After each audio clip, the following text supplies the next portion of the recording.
Wherever you are in the world or wherever you are on your journey, welcome to the Recovery Journey podcast with Horizon Behavioral Health, where we know recovery is possible and every day is a second chance. Are you struggling with substance use addiction or worried about a friend or a loved one? You're not alone in this fight. We're here with some special guests joining us from their unique place of recovery or a supportive role in helping others on their recovery journey. So today we're here to talk about recovery, and I know our listeners are hoping to hear from some of our brave guests who have battled with addiction and are walking their own unique journey of recovery today. One of those brave individuals is sitting here to my right, Michelle Thompson. Thanks so much for being here today, Michelle. Thank you. I'm excited. So Michelle is a member of our recovery community here in Central Virginia, and we are so excited to have her because she recently just shared what are you celebrating as far as recovery today? 13 months. 13 months. And that is quite an accomplishment. We are so ready. Yeah, we are just going to lend a little great grand applause there because, you know, I feel like what we've talked about with some of our listeners our listeners and our guests before is that sometimes the beginning can kind of be the hardest part. So talk to us. How has it been going so far? It's been amazing. It really has. Like just the way I feel and overall, the way that I can even just look at myself and my family is with me. And I have a 1-year-old. She just turned a year old last week. And what's her name? Oakley. Oakley. My princess. Sweet name. Oh. Yes. And just seeing how great of a mom. I know she's still young, but just how awesome of a mom I'm becoming. Just how even my interactions with her. And it's amazing. It's an amazing feeling. That's so wonderful. I'm excited to talk more about those 13 months of growth and all of the things it sounds like you've been learning in the process about yourself. And that's amazing. Yeah, I'm so looking forward to having more of a conversation about that today. And we also have here with us Kelli Griffiths. Kelli is one of our community partners from Centra. She is let me make sure I have this right, maternal and infant program manager at Centra. Perfect. Yes. Wonderful. Happy to be here. Thanks for coming. So talk to me a little bit about your role in the community as far as maternal health goes. Yes, thank you. So I'm a registered nurse. I have been a nurse now for 11 years. I feel so old saying that. I'm actually seasoned now. But primarily my background is labor and delivery. And now I have transitioned into that role of maternal and infant program manager. So with that, thankfully, I have the honor and privilege to take care of moms and parents who have gone through a pregnancy and infant loss. I don't take that lightly. And I'm on various committees. And I'm honored to be here. Wonderful. Well, thank you. And we have enjoyed very much. I know everybody here sitting in the room, we've been able to work together over the last couple of years since Horizons Project Link team came underway in that new program. And so we've been able to, collaborate in helping serve some of our moms here in the community as well as their families and their kids. And it's just been so wonderful. So I'm looking forward to talking more about how that collaboration came about and everything that you guys have been able to accomplish together to help support our moms here. Thank you. It's been a wonderful collaboration. Oh, great. Love to hear it. And we also have here Katelyn Windsor, who is a certified peer recovery specialist. Hey, Katelyn. Hey, thanks. How are you? I'm doing good. Thanks for being here. I'm excited. Good. Well, we are so excited to have you. And, you and Michelle are bringing such a unique and wonderful experience to today's podcast. And, I was talking with somebody earlier and, in a joking manner, but truly the stars of the show here today. We are so excited to have this opportunity to really have a real conversation about things that honestly we're not talking enough about. And I'm sure you guys can agree, but being in your role as a peer, a certified peer, Katelyn, how have you been able to come alongside other moms that, are struggling with some of the same things that, you have your own experiences in?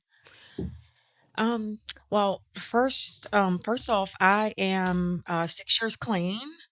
All right. Yes, it's been a long journey, but and the journey will still go on. Yeah. But I really, really enjoy the role that I have at with Project Link. I walk alongside them. I meet them where they're at. A lot of the girls, they're in different stages of their recovery, and so I walk alongside them, and because I know exactly what it feels like. Yeah. I know, I know what addiction, addiction is like. Mm-hmm. There's a lot. Yeah, there's a lot to unpack. And, we were not meant to unpack these things alone. So, to know that there's different folks with different backgrounds that are, coming alongside women who are struggling in the community to support them. Let's talk a little bit more about,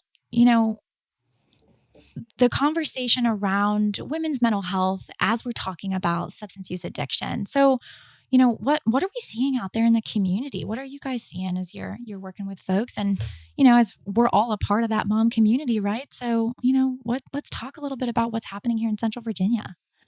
As of yesterday, I heard a statistic that it used to be 1 in 7 moms have some sort of mental health disorder in their postpartum period, but now it's 1 in 5.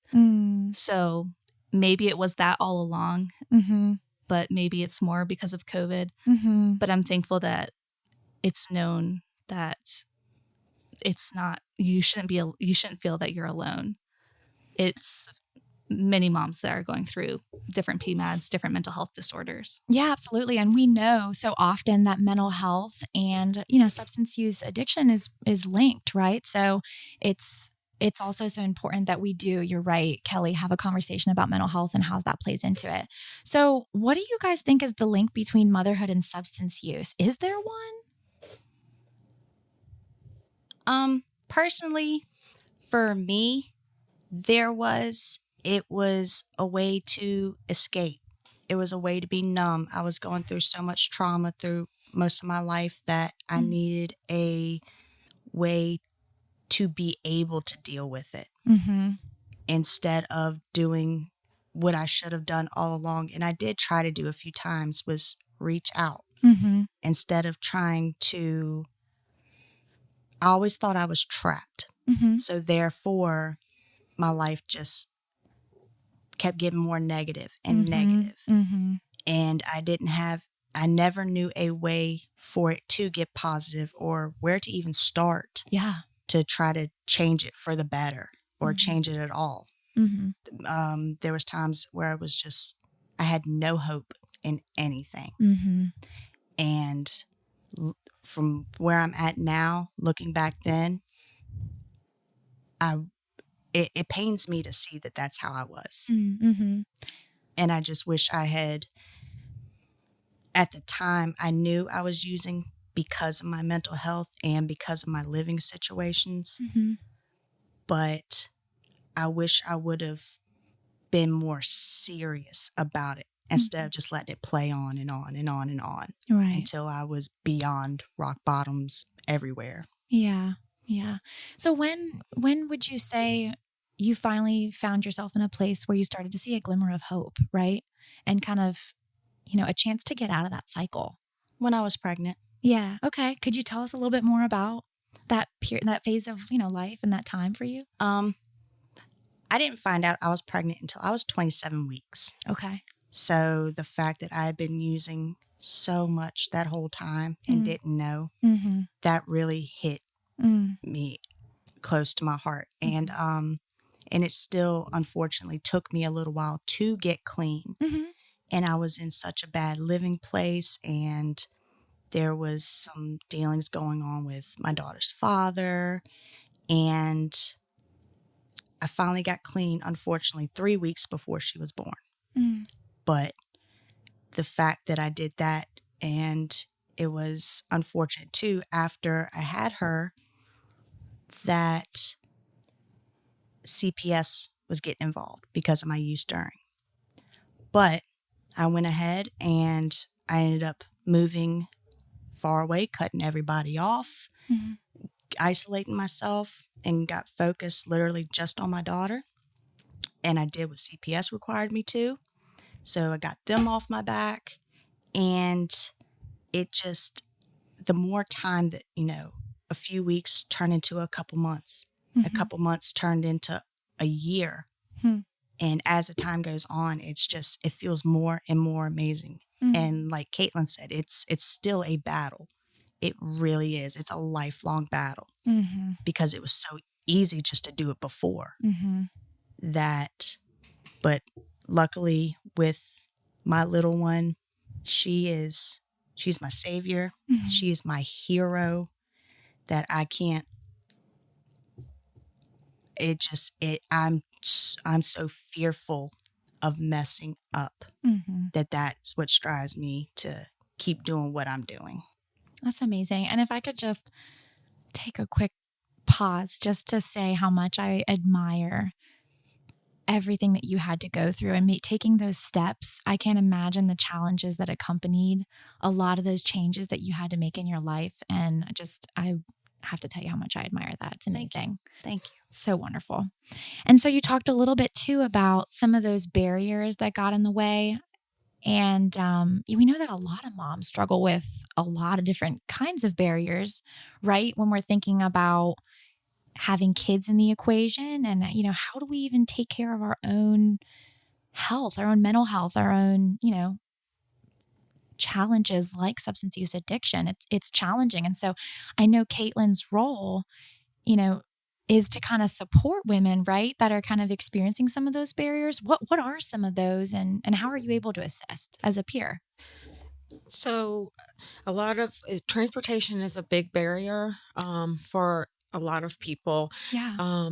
And so, as a peer, I will come alongside, and I can transport them to their doctor's appointments, to their therapy appointments, and yeah. Yeah, transportation, I imagine, would be really, really challenging. And I do believe Horizon's Project Link program also provides childcare. Yes, that right? Yes, they yes, yes, we do. Yep. We do. It sounds like that's been super helpful for you, huh? At times. At There's times. been a time or two we've had to have her in the office too. But Yeah. Katelyn's definitely, she's picked me up a couple times, taken me back home just so I could make it to appointments. And That's so wonderful. one thing that's great with her too is if you're nervous about doing anything in the community, she can be right there with you. That is so Wow. wonderful. Well, just because I've literally walked the same. I mean, the path may have been different, but I've Yeah. walked, I've had some of the same Yeah. obstacles as these women have. But I also wanted to add, I believe that when it comes to addiction and mental health and stuff like that, for me, Mhm. I believe that you have to take care of your mental health first Yeah. before you can even address the addiction piece.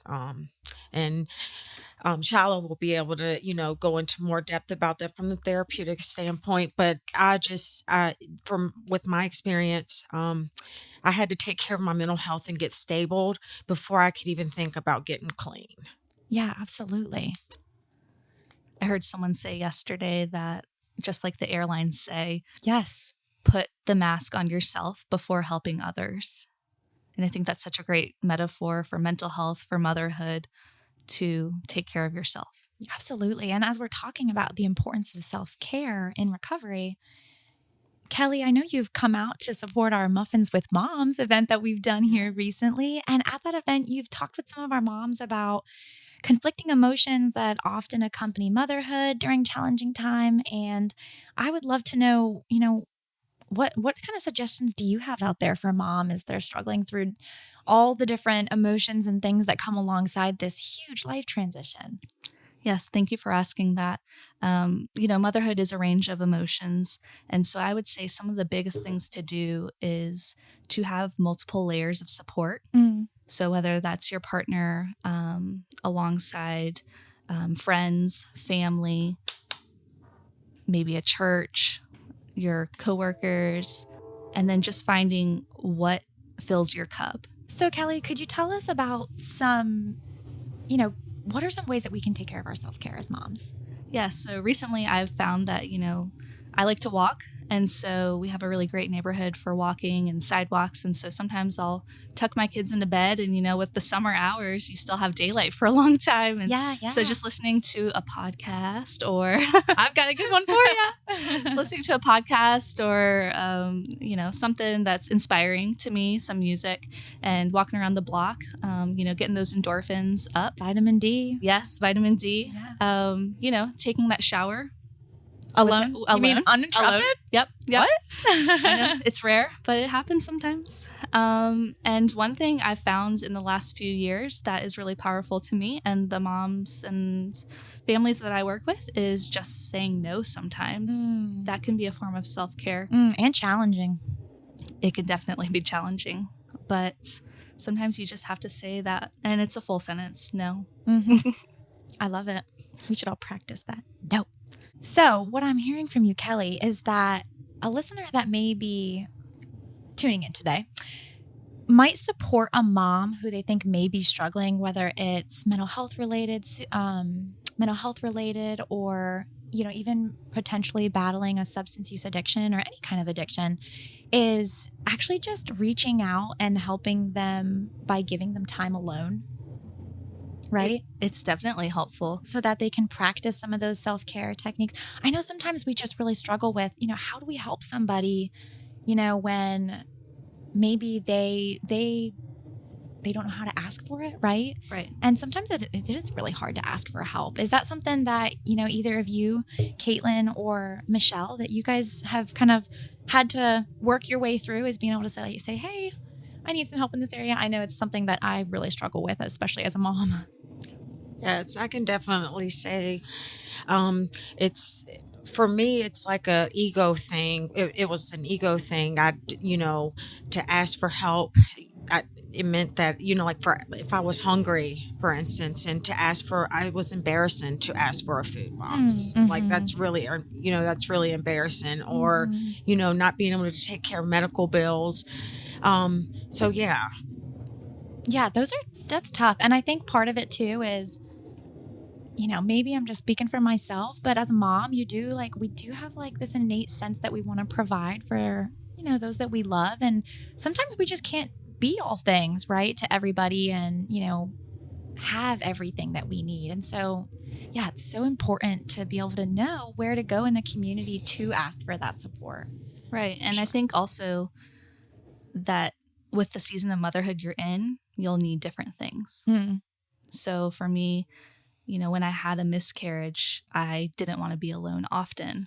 Mm-hmm. But now, I cherish the alone time with, two wonderful blessings that I have.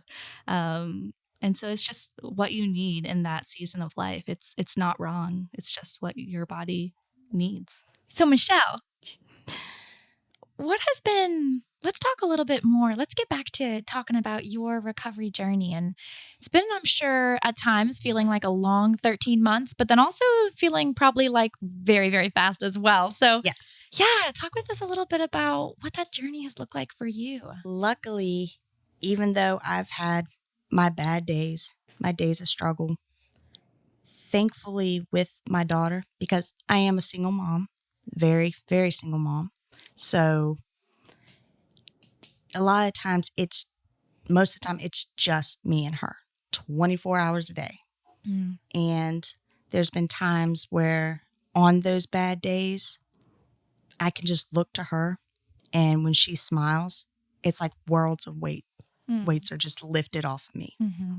And sometimes when I'm feeling anxious or I have cravings or something, or in the nighttime, I've come to the point where I have relapse dreams. Oh, okay. A lot. And it's crazy because I didn't know that could happen. Yeah. And I wake up in a sweat and I can just look over at her and I'll pick her up out of her bed and hold her. Or during the day, I'll wipe my slate clean in my mind, put everything on the back burner, and I'll just pick her up and we'll fly around the house and we just get silly and dance. And she's been a lot of my help through it. So some days it's almost been like smooth sailing. Without her, I would not have been able to do this as easily as I have. Hmm.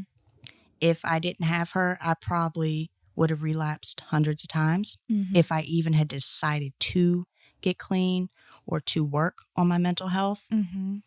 But it had gotten to the point where when she was first born, like I said, I was isolated. I was in a new environment. I was a newly single mother of an infant. Mhm. I know how bad my mental health can get. Mhm. And so when it got to the point where I was laying in bed and she would cry for 20, 30 minutes, 40 minutes, and it took everything in me to get out of bed. Mm. After a couple weeks of that, I finally just said, I can't do it. I Mhm. cannot do this. I cannot be a mother like this. I cannot afford to spiral down even more. Mhm. And then that's when I finally just started.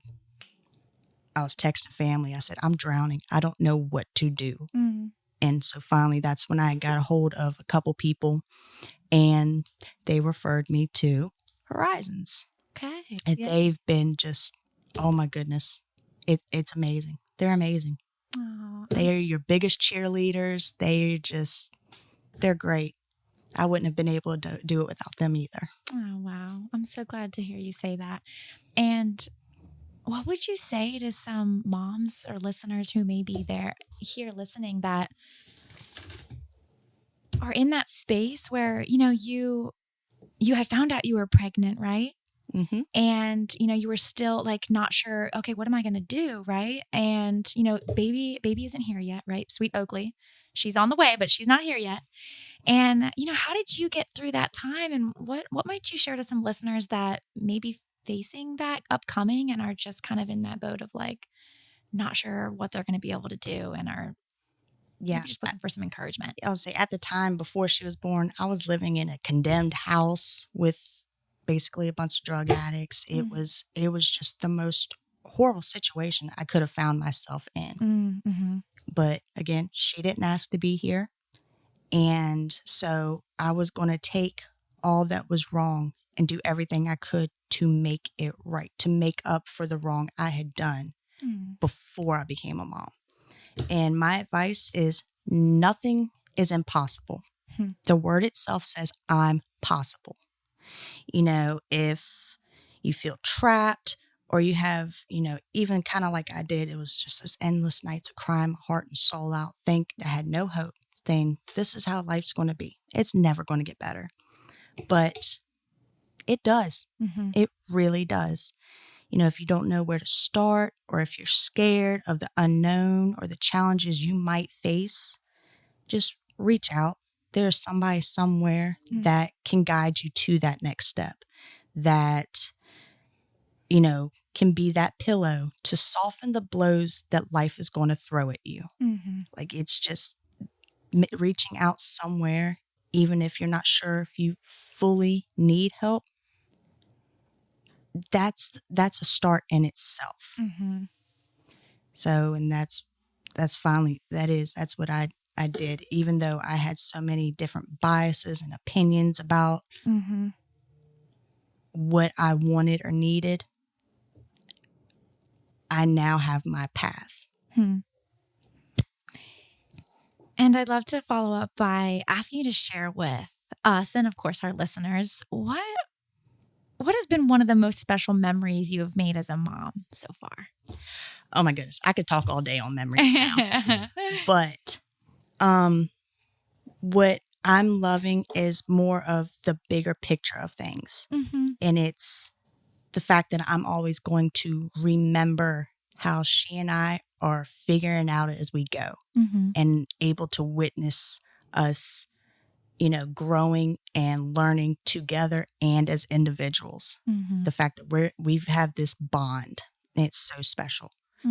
And that's going to follow me from yesterday, today, tomorrow, and until the end. That's amazing. I'm so glad to hear that you're enjoying motherhood so much, especially after how hard you have worked to find yourself where you are today. Yeah. Thank you. Good for you. And Katelyn and Kelli here, let's talk a little bit more about, how can we encourage our listeners to play a role in supporting a person who we believe may be struggling with substance use addiction and possibly co-occurring mental health disorders. Whether that's in your role or, maybe it's in somebody's personal life. I would definitely say reach out to someone in healthcare because a lot of us talk. And as far as resources, not talk about patients, but talk and say, I know someone who can help you. And if anything, they'll at least listen, and just venting will help. Yeah, absolutely. And like having conversations, right? I think we've definitely gotten better in the world, right, about having some of these hard conversations, but it still can be kind of intimidating to kind of bring up a topic, right? Like I know that there's definitely stigma, unfortunately, around like if you bring something up that somebody's going to be offended or you're going to put an idea in somebody's head. What kind of feedback do you have for folks that are really nervous about reaching out to somebody because they don't want to offend them or just not sure what to say? I would say encourage self-confidence. Yeah. What does that look like? Well, again, I know I have walked some of the same paths as these individuals. So, just letting them know, like, if they have, like, a lot of them don't have driver's license, they don't have, it's a lot of things that they don't, that they just don't have. Yeah. And so, that's part of my role is, I encourage that. So if it's just if it's just to go shopping and get your groceries, that's, that is what we do as adults and active members of the community. And so, yeah, I just encourage them. We're never short on somebody to kind of pour into our lives and give us some confidence, right? I feel like we don't usually get that enough as moms. Exactly. I think we certainly can tend to be very self-critical just by nature because, we want to be the best for our kids, right?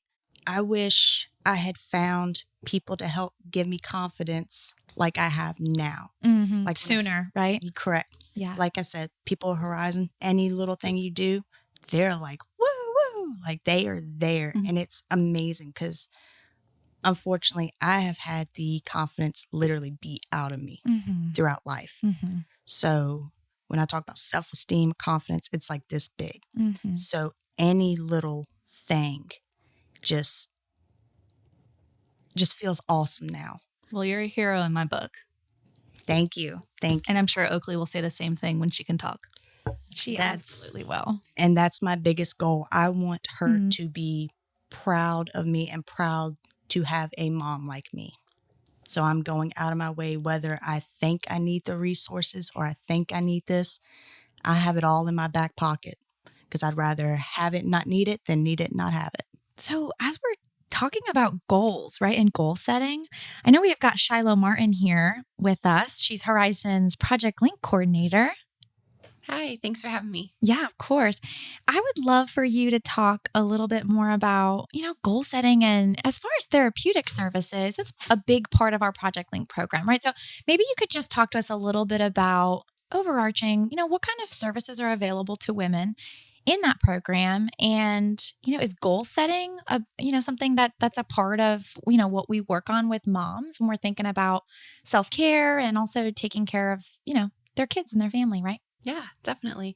So when it comes to services with Project Link, we offer individual group therapy. So what that looks like is somebody comes in and they set specific goals of what they want to work on in individual therapy, as well as then there's options for group therapy. Other services that we provide is specialized case management services. So the client or individual would meet with a case manager and set specific case management goals, as well as then when they're connecting with Katelyn, our certified peer recovery specialist, then they can explore with her what is it that they want to be working on or what are some of those barriers. Something specific that I think is unique in regards to goal setting within Project Link is we definitely work together as a team. It's not uncommon within therapy with me for me to say, like, hold that thought, and I'll step outside and I'll say to one of our case managers, can you please print me this information? Can you please order this for this person? So then that way they can leave there from therapy with me or from that meeting with the case manager, and they have that food box. They have that resource for housing. They have that phone number for the OBGYN or whatever that looks like. Wonderful. And as we're talking about those wraparound services, I know collaboration in the community is a big part of how we make that happen, right? And I know we've got Kelli here from Centra.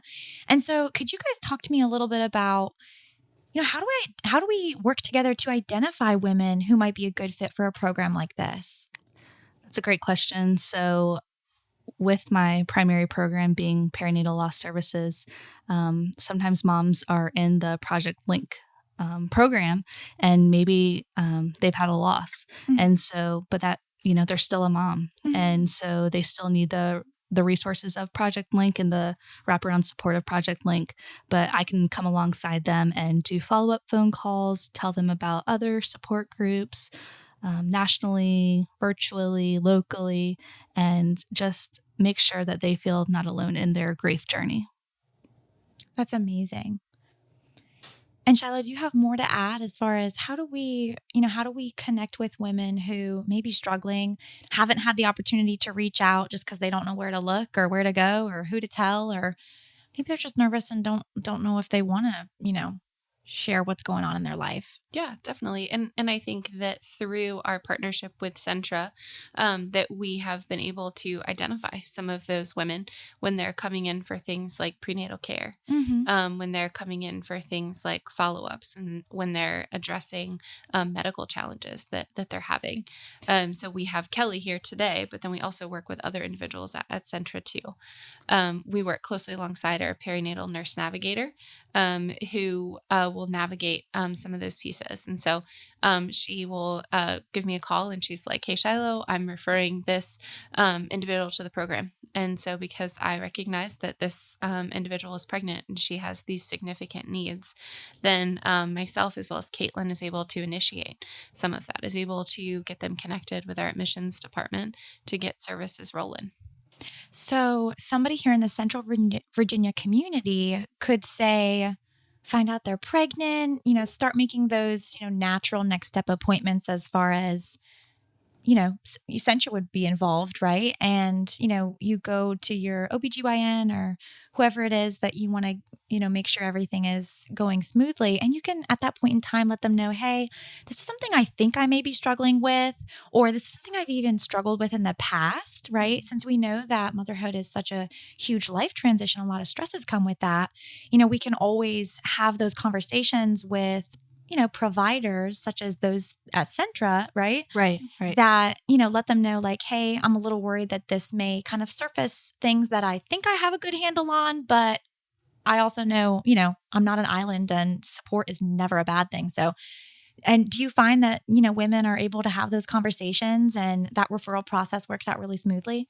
I think it is getting easier for women to have these conversations as mental health is being talked about more. Yeah. And the intake nurses, shout out to them at the local doctor's office and midwife offices, because they're the first line, and they see those intake nurses before the provider. Mm. And so a lot of times they'll get the direct call from, the perinatal nurse navigator will get a call from them, or Shiloh will get a call from them. And so that's how, the sooner the better we can, help them.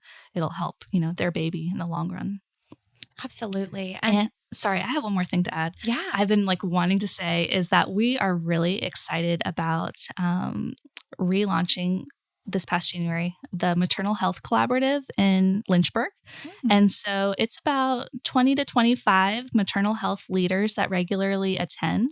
And it has been so collaborative, and most of our conversations have to do with maternal mental health. Not all of them. Sometimes there'll be resources, maybe about shelters or something like that.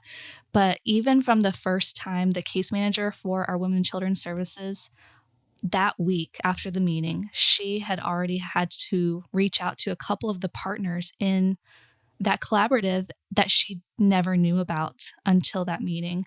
And so it just goes to show that we should decrease the silos of doing the work alone and really collaborate is best for the patients. I'm so glad you shared that. And it's so humbling to know that there is so much collaboration happening behind the scenes here in our community, that we know that it's building the foundation to have these wraparound services that we know are going to support women. And we talked a lot about what some of those look like. And I'd love to circle back to Michelle, as we were talking about some of those wraparound services, having been able to receive some of those things, is there any experience or specific service that you remember was just really life-saving at the moment, or any kind of experience you want to share as far as? So far, all of it has really been life-saving. And it's crazy. We were talking about how you can, you know, going through the doctors like the OB and everything when you find out you're pregnant, how they can help out reaching out other places. Because while I was pregnant, my OB actually referred me to the perinatal navigator for Centra Health. Mm-hmm. And then she referred me to Shiloh. And at the time, I was all for getting the help and everything. And then I had, again, just some nervousness. I didn't know how they could help me and everything else. So I steered away from that. I'm glad I'm back now. But with Project Link, I'm doing my regular counseling services. I have a case manager and I'm doing med management. And so I always had the stigma of meds because I've been on medicines for 20 years plus. And I never liked my medicines. I never liked the way they made me feel or having to take them all the time. But being able to have somebody that is right there in my corner to say, hey, you might need to go ahead and do this. If you don't like the way this feels, we could try this out. But being able to have finally a nice dosage of things for all my needs, while also getting the therapy so that maybe I can go ahead and work through some of my stuff in therapy to where maybe I won't have to be so dependent on my meds. And then case management, she's been amazing. She's been great. I mean, literally any and anything that I might need. I haven't had to use her for much, but still knowing that she still checks in and says, hey, is there anything you need from me? Because I have things legal stuff I've been talking about with her, like when it comes to my daughter. So she's right there and she's got this list of resources. She's got this list of everything. She can tell me from one end to the other about what I might need to do, what I might need to go, who I might need to talk to. So just the whole thing with Project Link, and I had heard about it while I was pregnant, but I didn't fully understand the level of support. Correct. Yeah. And now that I know, I wish I'd give anything to go back and had gone ahead and gotten more into it. Well, I'm sure that you're not alone in those feelings, Michelle. And I'm so glad that you touched on the stigma that there is sometimes around even just the word treatment, right? I know we're in 2024, right? And let's be honest, everybody that's listening in, everybody here, we're all addicted to something or struggling with something, or, we need support in a ton of different areas in our lives, which again, just really highlights the need, which you shared in your own experience about having those wraparound services. So ladies, I'd love to just talk a little bit more about what can we do to, try to quench the stigma that so many times surfaces when conversations might be coming up around treatment, or could be around addiction in general, but just treatment alone. Yeah, I like to remind patients, like Michelle was saying, that you can have both therapy and medication. And so it doesn't just have to be one. It's whatever you need in that moment, that year, month. A key point with what you were describing, Kelly, was sometimes people need both. Sometimes you just need one. And sometimes, as Michelle was describing, it can look like starting with both and kind of moving towards just having the one. And I think that that can be really beneficial. And we've been very fortunate with the psychiatrist that she has worked directly with us with Project Link. We kind of have that direct line with her of, hey, I have this individual and she's pregnant. I'd like for her to be seen as soon as possible, because that's definitely a common theme within Central Virginia as well as across the state of Virginia, is difficulties getting in with medication providers, specifically in regards to psychotropic medication. And so we've been able to do a lot of collaboration with her, which has been great too. And again, just breaking down those barriers, which is so important, because when we remove challenges away from the path that people are walking, it just makes them all that more able to succeed and succeed faster, right? So we don't have to waste time and, compromise the things in their life that, may be time sensitive, right? Like, your child, right? Yeah. And that's what it took me a while. It took me a little while to finally say, because again, I didn't want anything to do with meds or any of that. And I didn't know what kind of help I needed. But finally, I just had to say to myself, I can't do it all. If therapy wasn't just enough, or if I'm still struggling to get out of bed or to do anything I need to do, whether I want to or not, maybe I do need something added. When I have my restless sleep at nights because my PTSD, I have nightmares. I can't keep having nightmares when I have an infant in the bed beside me. I can't keep kicking the sheets or kicking her bed and screaming out. It's just, I need to do what was best for me to be the mom I wanted to be. And I think also a key point in what you're describing, Michelle, is if you're having issues with your blood pressure, you would take the medicine in order to be healthy, right? Without a second glance. Yep. Yeah. And so keeping those things in mind, right? Like you're describing, like, I don't want to be keeping her up, or I want to be able to be the mom that I can be, and you can be, whether that's with or without medication. So ladies, to wrap up our conversation here today, what kind of advice would you have for any moms who are listening who may be struggling? I think the first point would be reaching out. We heard Michelle describe, just in looking back, how she wishes that she would have connected prenatally.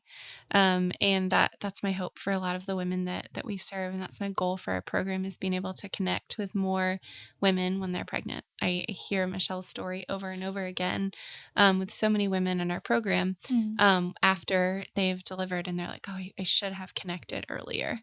And so my hope and my advice for women would be reaching out if you need the support.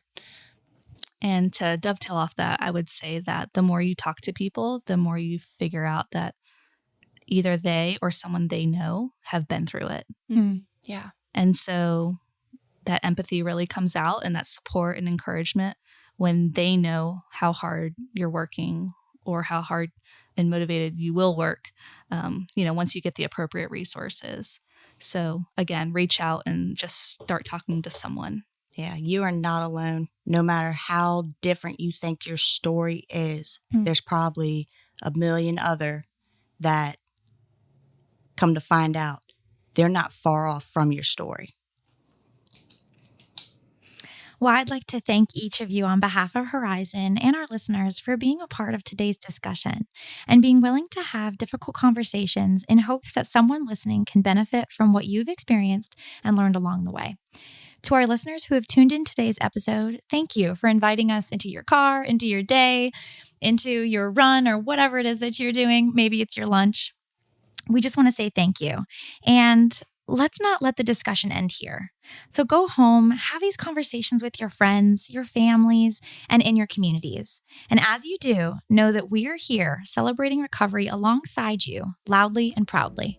Thank you for joining us on the Recovery Journey podcast with Horizon Behavioral Health. Remember, our greatest triumph is not in never failing, but in rising up every time we fall. If you live in Central Virginia and you or a loved one is ready to reach out for help, call Horizon today at 434-477-5000 to schedule your first appointment. Let us walk this journey with you, and together we can find hope and healing on the horizon.